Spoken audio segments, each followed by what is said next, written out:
Hey guys, my name is Mateo, and today the Counter-Strike addiction has returned with full force. I took a little bit of a break from this game, and it mainly comes down to the fact that I didn't feel like grinding it out to get to rank 3.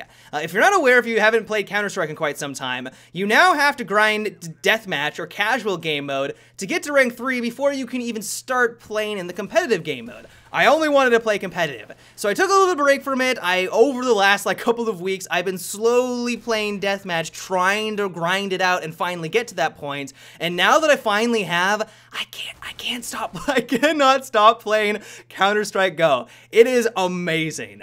One thing that I've known for quite some time, and something that you guys felt the need to point out in my last Counter-Strike video, is that I'm pretty terrible at this game. I have terrible accuracy, I have awful crosshair discipline, there's a myriad of different things that I needed to work on, and so over this last couple of weeks, and especially in this last couple of days, I've been trying to not suck in Counter-Strike Go. I got a long ways to go, but one of the things that I've been really trying to improve upon is my crosshair placements. This is something that you don't have to think about as heavily in other first-person shooters. As you guys all know, I come from a Battlefield background, and while it is important to predict where the enemy is coming from, that's always going to give you an advantage. If you're around in the corner and you have your red dot sight and someone is directly in front of you, you of course are probably going to have the advantage on them. But if you don't have your red dot sight exactly where their head is going to be, it usually doesn't mean the difference between life and death. If someone in Battlefield rounds the corner, you're gonna have a second to react to it. Firefights last a little bit longer. That's not the case in Counter-Strike. If they know what they're doing and they have their crosshair exactly where your head's gonna be, as soon as you rear your head from around the corner, if they're good enough and they have it in the right spot, you're gonna die instantly to that AK shot. Like, you have no time to react. And so it's incredibly important, it's paramount that you learn good crosshair discipline so that when they do round the corner, you're not left with your pants down trying to react and trying to whip your crosshair to where it's supposed to be, giving them plenty of time to take you out. I would not say that I have mastered this by any stretch of the imagination. Like, I completely understand that I'm still terrible at this game, but when I focus on trying to maintain good crosshair discipline, when two enemies round the corner, I've quickly realized that I'm way more likely to come out of those firefights alive and have these amazing moments where I am killing 2 or 3 people or even 4 people back to back. When you kill just 2 people, it feels incredible. When I had a moment where I killed 4 in a row and I almost clutched it, I felt like a god. Like, it's those moments that honestly keep me playing this game. It gets the adrenaline going, my heart pounds like no other video game out there, and it's seriously the reason why I continue to play this game. Another thing I've been trying to improve upon is reeling in that recoil. I always knew that there was a lot of recoil in this game, but for the life of me, I could never compensate for it. I went on YouTube to try to understand where to point and click at the enemy. I went online to GIFs, guides, but nothing seemed to work. It was really frustrating. I would shoot an enemy down range. I would assume that my bullets were landing where I thought they were, but of course I wasn't getting any hits whatsoever, and I was dying a lot. It was incredibly frustrating. Then I found this little mod, and my life changed forever.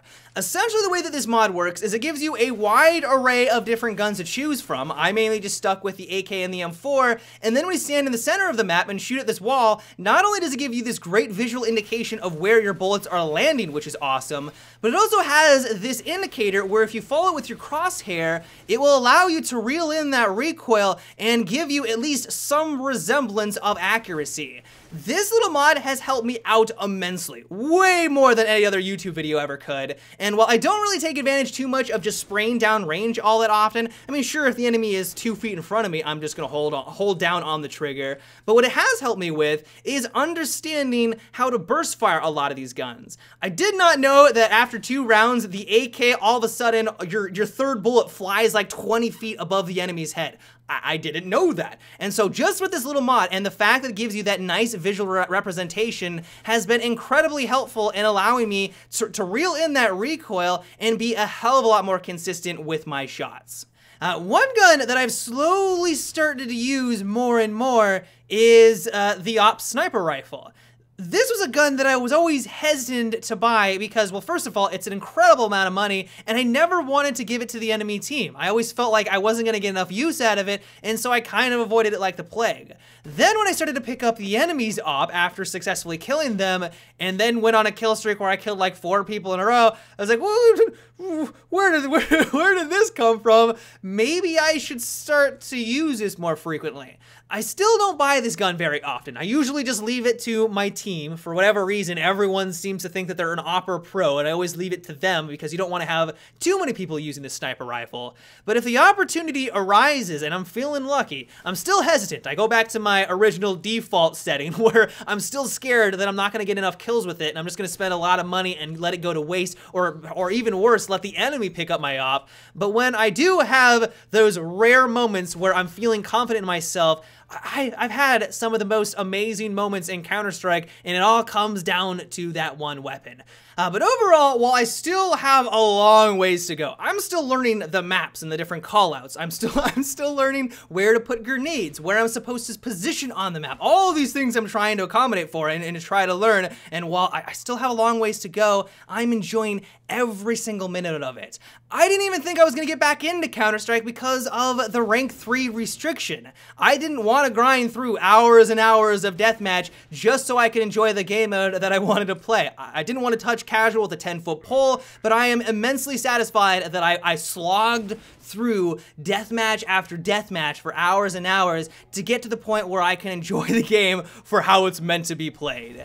But yeah, guys, that is about it for today's video. I hope you enjoyed the Counter-Strike action. I know I did. I spent like 6 hours yesterday playing the game. The other day after that, I played 5. The addiction is real, guys. It's a little bit ridiculous. So I hope you guys enjoyed. But yeah, until tomorrow, have a good one and take it easy.